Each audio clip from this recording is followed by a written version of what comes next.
you so much. I'm Paige. I'm an alcoholic, and where we're going to be picking up today is on page 63, very, very bottom paragraph. But one of the things I did, and I'll go on a tangent, which will give everybody time to find the page. Last week we were talking about different third step prayers. We were talking about, the third step prayer, and we were prepping ourselves for the decision to dive into this way of life. And Papa beautifully reminded me of an exercise that I can do with the third step prayer that I have found really helpful. And I know Peppa loves it. So I just wanted to make sure I mentioned it. Now, I know you guys are all well adjusted and don't experience any fear or anxiety or, anything like that, or get wrapped up in your little noodles and replaying a situation over and over and over again, or, not you guys. But if you happen to know somebody who might, just by chance, relate to that sort of situation, what you can do is you can offer to them, because it doesn't relate to us, what I like to call the modified third step prayer. And what I mean by the modified third step prayer, I got it when I was at a conference many years, actually back in 2017, a conference, and the speaker was talking about where it says, God, I offer myself to thee.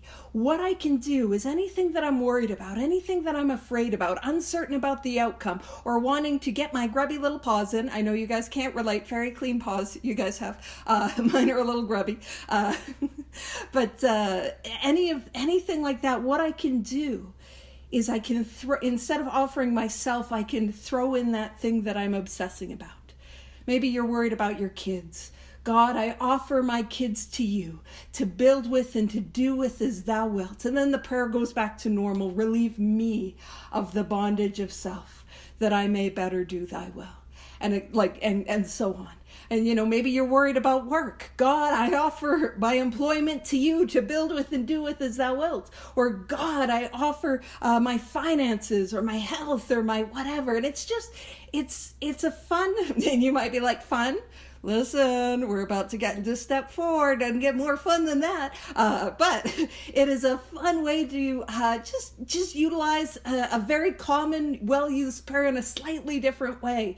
And I always think that sort of thing is fun. So, and if you're like, that's not what the book says, and I hate it, and I hate you, that's fine. We're getting to resentment, so we can have a look at that real quick. So, bottom of page 63, very, very bottom of the page, it says, next we launched.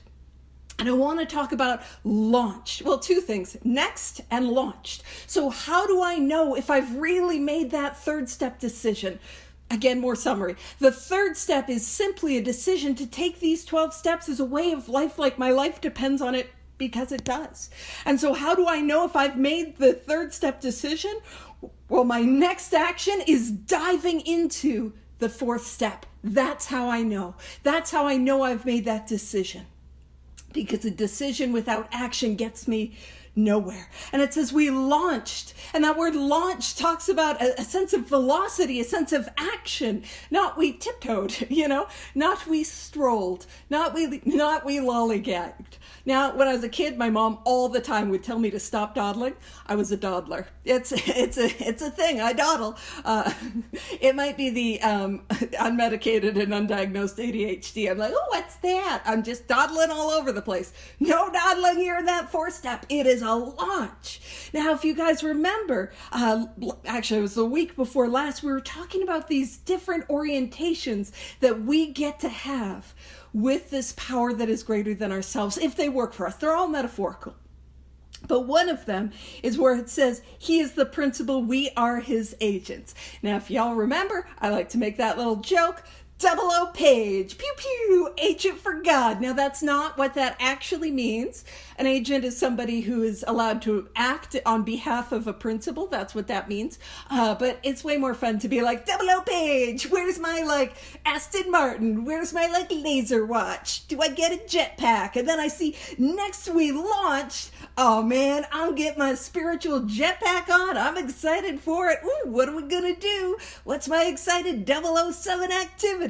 And it says, out on a course of vigorous action. All right, 00 Page, we're ready for vigorous action. But I do want to emphasize vigorous. I meant to dive in. I've meant to go after it vigorous. It's going to be work. I'm going to be working this on a daily basis, going after it. And again, root action. Goodness gracious, it's asking me to do a whole lot. I sure hope the next chapter isn't like into action or anything like that. That's a little drastic. I'm just kidding. Alrighty. And it says the first step of which, all right, what is the next step, the first step that I'm going to be diving into? I bet it's going to be something cool. Am I going to be like, Mission Impossible into a room with a diamond on ropes and woohoo? And it's the first step of which is a personal house cleaning. Oh man, I was hoping I could do something really exciting. You know what I mean? I'm showing up with all this jocundity of like, woo, what am I like, joy, and I know, believe me, I know that the fourth step brings about jocundity for everyone, joy and high spirits and whimsy. Who doesn't love the fourth step? And I genuinely, I really, it's powerful what happens. But house cleaning, oh man.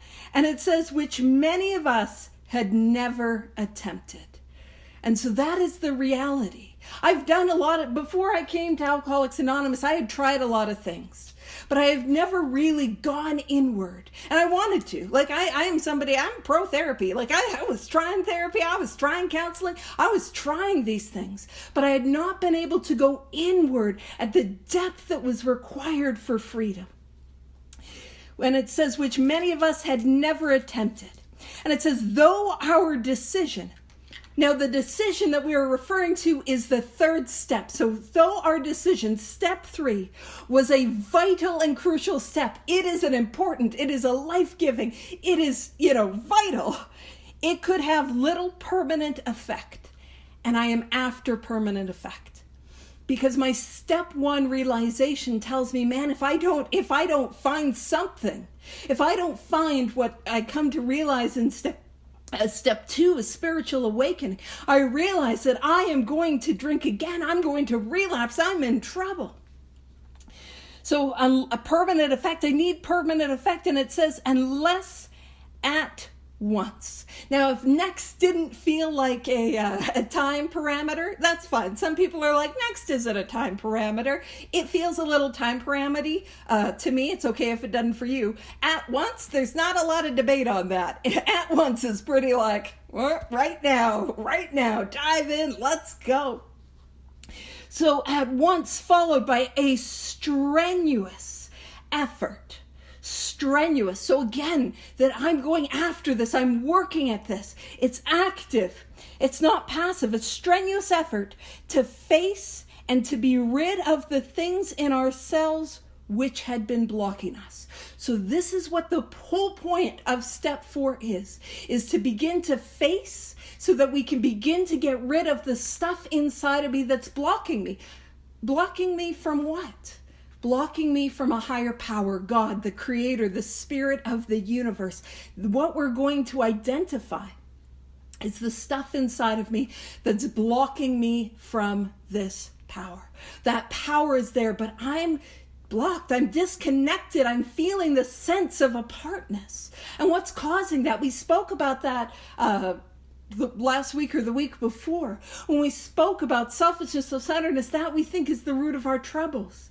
That I'm blocked by these things, and the things that I'm going to look at in my 4th step are going to illuminate the things that are blocking me. And as I go through the process of 4 through 9, that is how I begin to get unblocked.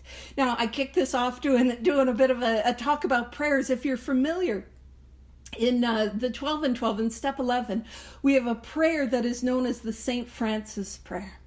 And it talks about, Lord, make me a channel of thy peace.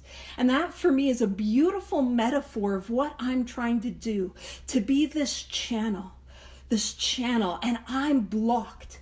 And so 4 through 9, the whole purpose is to get me unblocked. So that like sluiced, like free God, grace, goodness, like can flow through. Like it's there and it's just blocked. And I got to get it to that place where it's flowing. That's what I'm after. That sluiced flowing of goodness and grace. And that was already there. That was always there.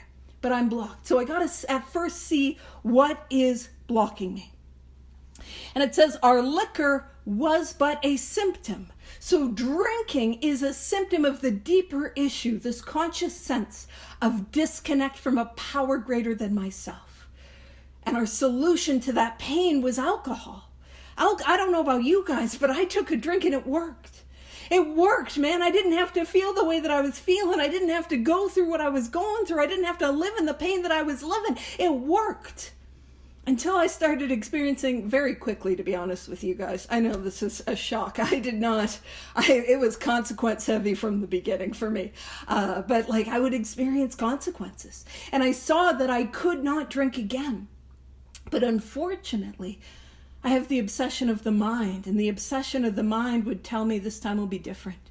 It would tell me nobody's going to know. It would tell me just get it out of your system. That sober thought that would take me back again and again to that first drink, because what was I after? Relief.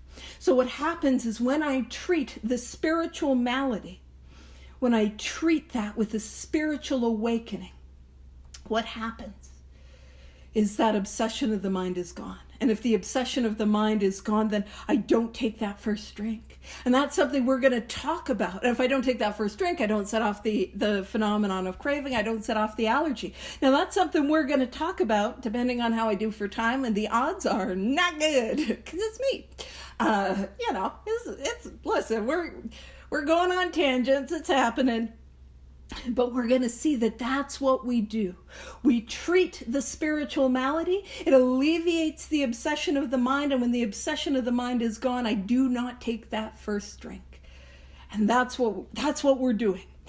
And so that's what we're talking about when it says causes and conditions. So we had to get down to causes and conditions. What is blocking me? Now it goes on to say, therefore, we started upon a personal inventory. So an inventory, all we're trying to do is just see what is there that's not working. What is there that's blocking me from this power? It says this was step 4. A business which takes no regular inventory usually goes broke. And it says regular inventory, which is illuminating the fact that inventory is not going to be a one-time thing. If I don't want to go broke again, I've got to continue to take inventory. In fact, continue to take inventory every day if need be. So a business which takes no regular inventory usually goes broke. And if you're wondering, what does going broke look like? Well, I experienced that in step 1. I was pretty gone for broke there, And to be fair, there are those of us who have a high pain tolerance, and we can stay sober for a while and miserable and suicidal until eventually it cracks and I take that first drink. But if you're somebody like me with a high pain tolerance and you're like, what does going broke look like? Because especially for people with a lot of time, a lot of sobriety, what happens well before the obsession of the mind is a great deterioration of the spiritual condition. And it really looks like, well, I'll tell you what it looks like at first. It looks like everyone's an idiot and they're doing it wrong. That's what it begins to look like at first. Because we're not like, oh boy, I'm spiritually sick today. It's usually like everybody's an idiot. That's usually how it starts. But after a while, it's this barrage of misery and pain and suffering, and my skin doesn't fit and I don't feel okay, and really living in those bedevilments. And that's going broke before I go broke. And so that's what we're talking about. And so if I don't continue to take inventory, it is very likely I will continue to go broke. And inevitably that will lead to me drinking again. But even before that, I'll ruin my life. I can do that sober. Listen, I got talents, y'all. I will blow my life up sober already. So it says, taking a commercial inventory. So if we were in a business, taking an inventory of a business is a fact-finding and fact-facing process. So imagine we're taking an inventory. Let's say we're at working at a Tesco's, because that's a UK chain, and we're at a Tesco's and we're taking inventory. We're not sitting around being like, Tesco's sucks. This place is the worst. Gross. Tesco's, ugh, that's not what we're doing. We're seeing what we have, and we're seeing what isn't working, what isn't selling, what is expired, what is broken, what needs to go. And it says it is an effort to discover the truth about the stock in trade. All we're trying to do is see the truth.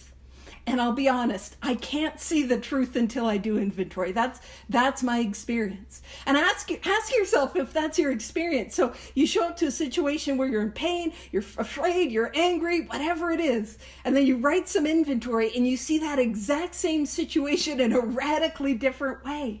That's how I know, man, but with repeated inventory, I begin to have that lens. I begin to see reality. Takes me some work to get there. I know it'll take you guys a lot less, but I'm messed up, so it takes me a lot of work. And it says one object. So one purpose is to disclose damaged or unsaleable goods, things that aren't selling, things that aren't working, to get rid of them promptly and without regret. It's not it is my emotional support jar of moldy pickles. No, we're going to get rid of it. You know what I mean? It's leaking. No, we're not, you know what I mean? We're just getting rid of it without regret, quickly, promptly. And it says if the owner of the business is to be successful, he cannot fool himself about values. I need to be honest about what is not working. I need to be honest about what do I see, and we're gonna start small and we're gonna build momentum with it.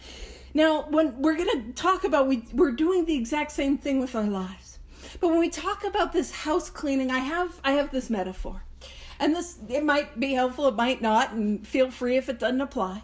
But I have this metaphor, and the metaphor that I have is that in the depth of my soul, what I have is this spiritual house.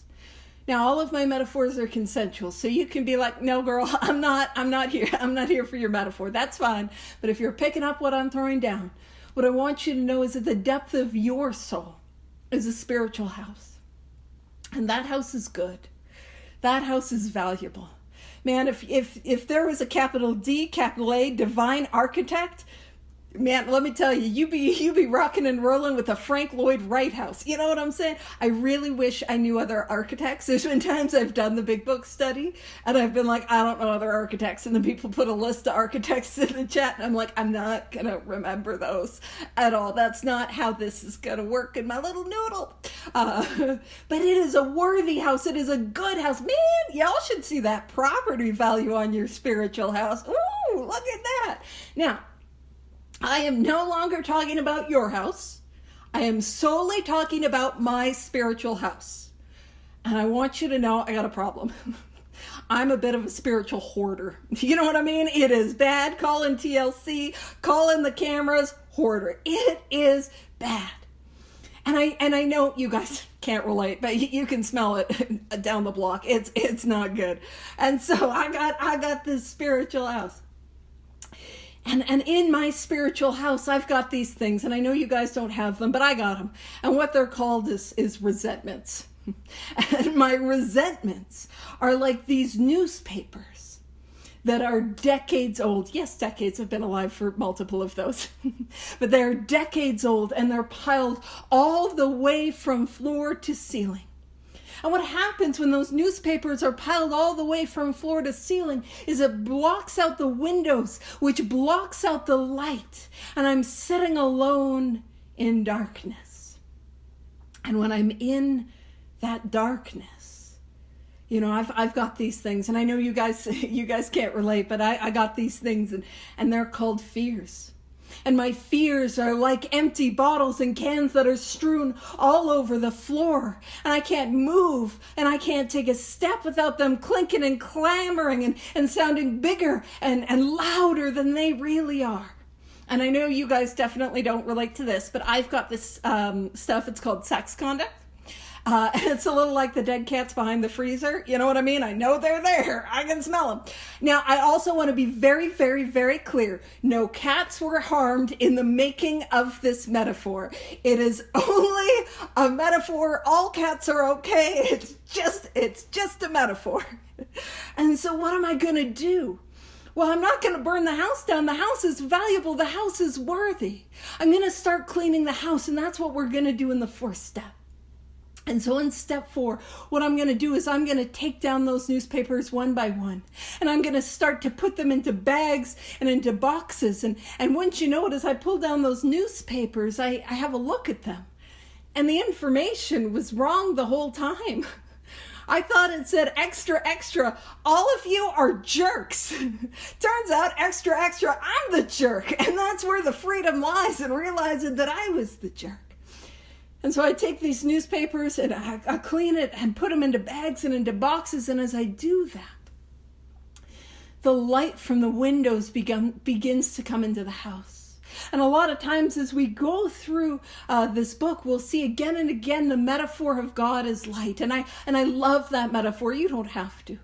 But I love it because God is just like light, is not simply what I see.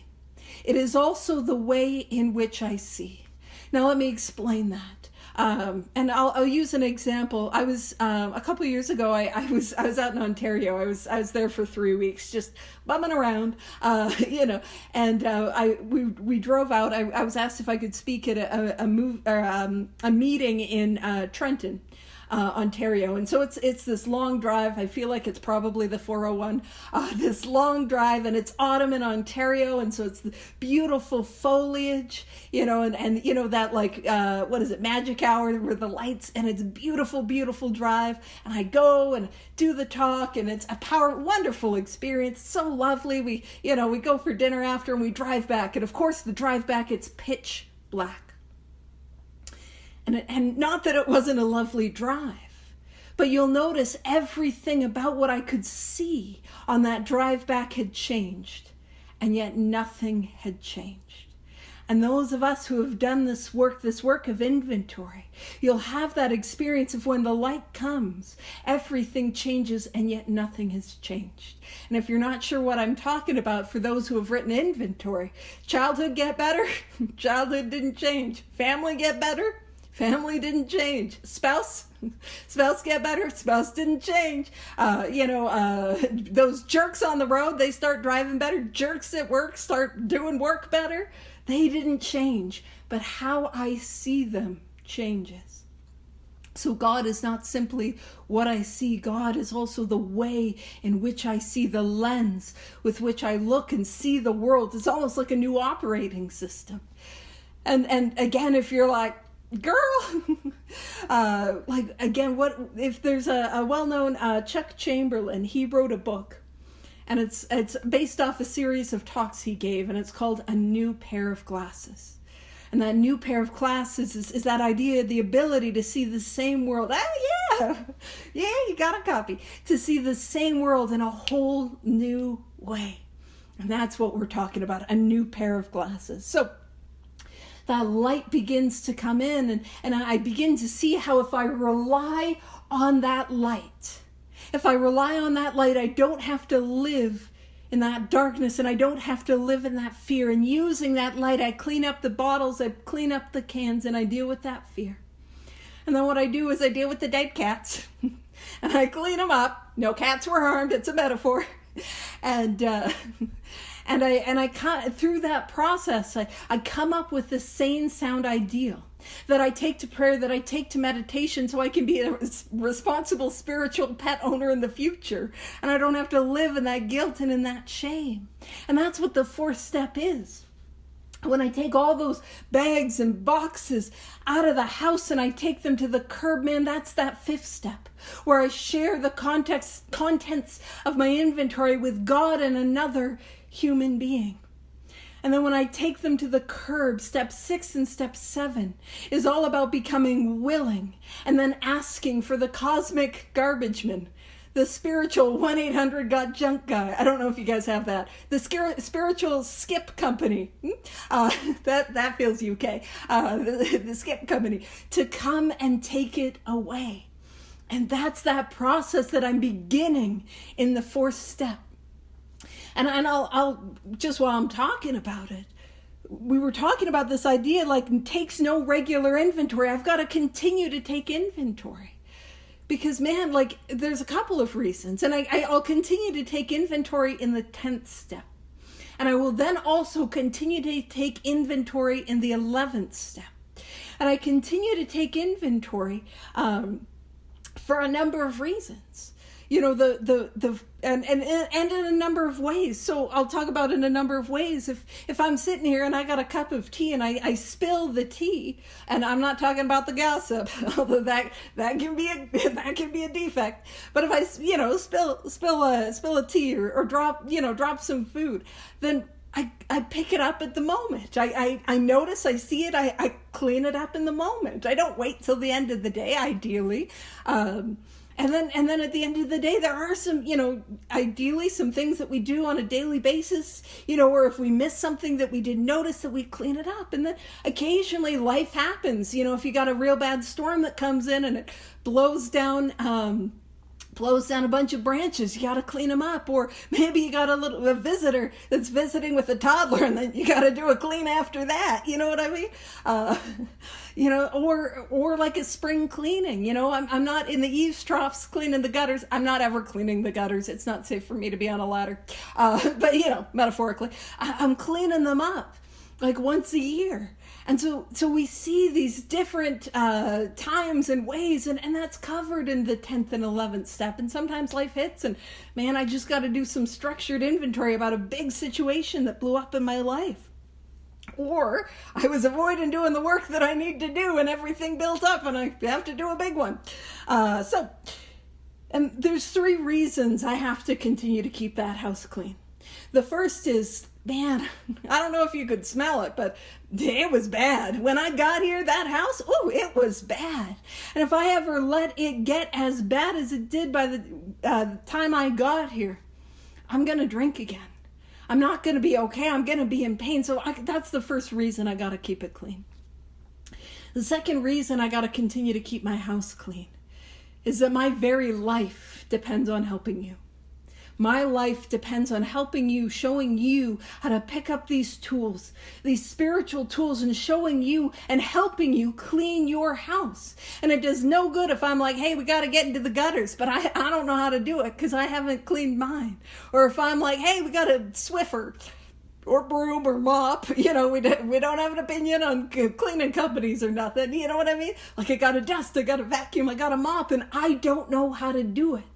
And the more that I take my inventory, the more that I'm able to help you with yours. And I do. When I work with sponsees, we sit together and I help them with their inventory. And we'll talk about why if I do well for time, and I probably won't. And so if I don't talk about it this week, we'll talk about it next. But the third reason I have to continue to keep my house clean, the third reason is because at the very depth of my house, there's a room. And it is one of the places in which God resides. And if I continue to have a clean house, you don't know if you've ever had a roommate that's like, ugh, that's a mess, just hunkering in their room. If I continue to keep this house clean, I get to know that roommate more, and I get to have a deeper experience with that roommate, one of the places in which God can be found deep down within. And so that's why I need to continue to take inventory.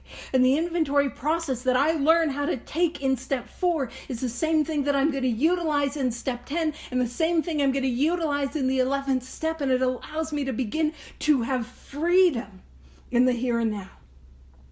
So going back to the reading, I told y'all there would be tangents. I didn't lie. I was up front. It says we did exactly the same thing with our lives. So having a look at our lives, what's blocking us? What do we need to get rid of? It says we took stock honestly, not guilting ourselves, not shaming ourselves, not belittling ourselves, not berating ourselves, but honestly, what is blocking me? First, we searched out the flaws in our makeup which caused our failure. So we're seeing what's blocking me from this power. Being convinced. And we were convinced of this in step 3, that self manifested in various ways. So the various manifestations of self was what had defeated us. We considered its common manifestation. So if you're like, girl, what are the common manifestations of self? Well, to keep it simple, Yeah, Rob, he's got the dictionary rocking and rolling. He's on it. Manifested, shown, exhibited, brought forward. What? I would never bring forward any defects. And then those who know me are like, oh, they're readily apparent. But the common manifestations of self that we're going to look at are going to be the 3 sections of our inventory. We're going to look at our resentments, we're going to look at our fears, and then we're going to look at our sex conduct. And those are the common manifestations of self. That's what we're looking at. And when we do that, of course, it will illuminate more and it will go deeper. But for our purposes, that's what we're looking at. And I also really emphasize those 3 sections because I can't tell you, I do that every single time I work with sponsees. I'm like, we're going to have 3 sections. We're going to do our resentments, our fears, then our sex conduct. We're going to get all our resentments done. Then we're going to do all our fears. Then we're going to do the sex conduct. And I explain that and I over-explain it. And they're like, yeah, I get it, Paige. And then they're like, I've done it. I've finished my 4th step. And I'm like, oh, no, that was just the resentments. You're a third of the way. And I've got to be the big jerk. So I'm being the big jerk ahead of time as opposed to later. And even though I'll explain it to people, what do you mean I got to do more inventory? I know, I'm the big jerk. I'll help you take me through the columns. All right. So we considered its common manifestations. And then what we're going to dive into is the first section, which is resentments. But before we get into the inventory process, we gotta prep ourselves. So the first thing I need to get is a notebook. Now this is, I believe it is A4 size, which is technically what it is, which, listen, Alcoholics Anonymous, what is promised to each and every one of us who does the work is a spiritual awakening that we get to grow and deepen. But if I don't want to do the work, I'll do at least 2 things. Actually 3 things. 1, it'll ruin my drinking, rude. 2, it'll help public speaking, that's for sure. And the 3rd is I'll get a keen interest on stationery I didn't expect to be, have before. Really jazzercised about the notebooks. So I would say A4 is a good size. You don't, in my experience, and I promise you I have a lot of it, you don't want to go too small unless you're somebody that's got tiny writing. If I remember one of these days, I'll show you an old 10th step or an evening review notebook that I have with some tiny writing. But if you have normal or big writing, you're going to want to get A4 or bigger. Now, 80 pages is probably not going to be enough for a whole 4th step. But so you can grab, more than one notebook. If you're grabbing this, get your notebook. Now I'm going to let you know, this is not going to be a paper friendly, exercise. We're going to be using paper, a lot of it, and we can make amends to the trees afterwards. So before we ever do any work on our 4th step, one of the best things to do is to start with a prayer. So we got our notebook and we got our pen. And actually, let me tell you about the pen. Here's my advice. This is not in the book, but get a pen that you like writing with. It doesn't have to be expensive. You don't need to get it from, I don't know, I feel like Sotheby's is a fancy thing. I don't know. You don't have to get it from Marks and Spencer's or whatever it's called. No? Okay. I was close, but a little off. But get a pen that you like writing with, that feels smooth or feels nice. Don't get a pen that you have to scribble with on envelopes or, get a pen that works, that feels nice. It's my little trick for somebody who's done a lot of inventory. Now, before we do anything on our inventory, it's always good to start with a prayer. And you can use any prayer you want. You can use the 3rd step prayer. Hey, we just learned a modified 3rd step prayer. God, I offer this inventory to you to build with and to do with as thou wilt. Relieve me of the bondage of self that I may better do thy will. Take away my difficulties that victory over them may bear witness to those I would help with thy power, thy love, and thy way of life. May I do thy will always. So that's, we could use that. We could just say, a prayer like, God, I pray that you would be with me. Guide my heart, guide my mind, guide my pen as I go through this process of inventory. Any sort of prayer that you want to say, there's no thing, but it's helpful to pray as we go through this process. Now, One of the things that I'm not always good at is remembering to pray after. How when I work with people, how we do it, it really takes a lot of the overwhelm out of it. But there's times when we're working on some tough stuff. So it can be really helpful to say a prayer after. You can use any prayer you want, but something that can be really helpful is, God, higher power, I ask that you help me to leave the thoughts, feelings, and emotions of this inventory contained within the pages of this notebook. Help me to go out and be a part of your world. So that's, another thing that we can do. So we got a pen, we got a notebook, and what we're going to do at first is we are going to start drawing lines. Now, I know this is Alcoholics Anonymous and we have a singleness of purpose, but I'm going to make this joke anyways. Drawing lines. Lines. We weren't afraid of doing those before. That's not so scary. Some of you got it, some of you didn't. That's okay. And so what we're going to do is on like 50 pages, 100 pages, we're going to draw a set of lines. And ultimately what it's going to look like is one line horizontally across the page and two lines coming up. Now, depending on if you're if you have big loopy writing, like you write big, it can sometimes be helpful to skip the back page, but if you write small, then you can just, on the next page, line, line, line. So horizontal and two lines vertical. Horizontal and two lines vertical. Horizontal, and then from that horizontal, two lines vertical. And so that's what we're going to do on 50 to 100 pages. And you can use a ruler, because I've worked with people who are like, absolutely, I am using a ruler. How dare you suggest that I'm not? Are you out of your mind? Yes. And then you don't also have to use a ruler. I don't care. But when I work with people, I sit with them and we draw the lines together. Like they do the drawing of the lines, especially when I'm working with them on Zoom, but I'm going to sit with them and I'm going to help them. And we're just going to set up the piece of paper in that way. And I'll do a quick screen share using the resentments, template. So you just get an idea. So column 1 is going to be right here. And it's just going to end up being one name. So that first column, you can make it pretty small. The second column is going to be a little bit more involved, where it's, we're going to get into a little bit more detail, but it's going to be point form. The third column, we're just taking it from this list. So again, we can make that a little bit smaller, but we want to make sure we leave a whole lot of room for column 4, and that's going to be at least the bottom half of the page, if not the bottom half of the page and the back side of the following page. So we have lots of room to write, which tells us, hey, what's the most important? That fourth column, because we're going to give it a whole lot of space. And so that's what we're going to do. Rob's got it.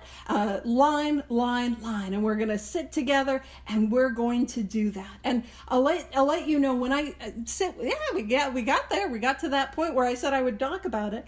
When we get to that place where we are writing together, I will sit with somebody and we will get column 1, column 2, and column 3 done. Depending on how quickly they write, some people have slower handwriting or are a little slower with writing, and that's okay.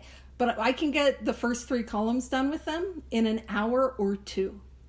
And what I've found really, really helpful about that is, again, I don't know about you guys, but when I came to my first 4 step, my sponsor at the time, she gave me some handouts, and was like, here, you go do it. And I know that you guys, you don't struggle with perfectionism because you're perfect. But this little girl, I am not, and riddled with that perfectionism and that overwhelm and not knowing how to start, not knowing how to get into it. Like I just overthought it. And that's been my experience too. And I don't know about anyone else, and we don't have to do a show of hands if you don't want, but when somebody, where you need it, yeah. When somebody gives you verbal directions on how to get to a place, and then it's your brain does boop, boop, boop, boop, boop, boop, boop, and it's like, where do I turn left? What is west? I'm actually really good at cardinal directions. I'm pretty good at west to east and north to south, but somebody's giving you verbal directions and it's like one too many directions and you tune out. I can't tell you how many times I have had people come to me and they're like, hey, my sponsor told me to do something and I can't remember what I'm supposed to do. And it's like, yeah, because, if I give the directions, it's just, and so I talk about this because what I found really helpful is to sit with them. It overcomes the overwhelm. It overcomes the uncertainty. It overcomes the, I don't know, am I doing it right? It overcomes a lot of these problems that, and it helps us build momentum, because in an hour or two, we're right there. We're in the fourth column. We're in the middle of the fourth step, and we don't have time to even be scared or overthink it. And you don't have to do that with your sponsees. I'm just telling you, that's what I do with my sponsees. And what part of why I'm talking about this now is because as much as any big book study that I do is to hopefully help you and give you information that you can apply to your life, it is also, my hope is that it is to help you better help others. And so as we go through, I'm going to talk about what's my experience sponsoring others. And I think we all know what it's like, either being or working with people that have the old, we sometimes call it the AA waltz, step 1, 2, 3, drink, step 1, 2, 3, drink, that one. And how can I turn it into a tango? I actually don't know dances, so if I mess that up, don't mind me. So a dance that has 12, I don't know. A TikTok, I don't know. Not a TikTok dance page. Focus. But how can I help them overcome those barriers? Because if I approach those barriers with curiosity, if I approach them with, okay, I seem to be losing people here, or I see there were a lot of the people I'm working with are struggling here. If I approach that with curiosity and trying to see what are the barriers, I often can find some solutions. And by the way, they're not original solutions, by the way. It's like that's what Dr. Bob did. He would sit with his guys and take them through 4 through 9, sitting them with them and doing it. So it's not like this radical page idea. But I just throw that out there because sometimes I know I've gotten stuck in oh, I can't do that, or I shouldn't do that, but we can. If it's helpful, let's do it. If it helps us get through the work, let's do it, man. When we get to step 8, which will be forever, we absolutely will talk about some fun things that I do in step 8. I have the most fun in step 8 that are not in the book, so you don't have to do them, but we gotta have fun, and we gotta, yeah. So all of that to say, when I work with people, I sit with them as we go through the 4th step, and the reason I do that is because it's effective. I sit with them on a daily basis. Now, there are times where there's some work that they have to go and do on their own too. I sometimes don't always have the time to give, but that idea of I'm going to sit with them. We're going to work on this thing on a daily basis. And that's important too. Because a lot of times it's really easy to get stalled out. I know, no, that experience in high school, or maybe it's just your experience of the 4th step, and nothing is as important when you're on a 4th step or having to write an essay in high school as I gotta clean out the pantry. Oh, let's look at the ingredients in a can of soup. Anything to not do the tasks that I have to do, that I am having some demand avoidance. I'm I don't want to do it. And that's the thing is when we build momentum, we get through it quickly, we get through it thoroughly. And we begin to see the benefits of it. The 4th step it's not as scary as it feels. And the real danger is not doing. The real danger is avoiding. The real danger is sitting on and becoming complacent and just not doing it. And it doesn't take long if I go after it. And so those are some things that I found really helpful to build that momentum. So working on it daily, pray before, pray after, get a pen you like, all of that sort of little tips and tricks, and that does really help with it. But just going to be reasonably responsible. We got a little bit of time, so what I will do is I will stop and I will toss it over to Peppa, and next week we'll dive in specifically with resentment. So over to you, Peppa.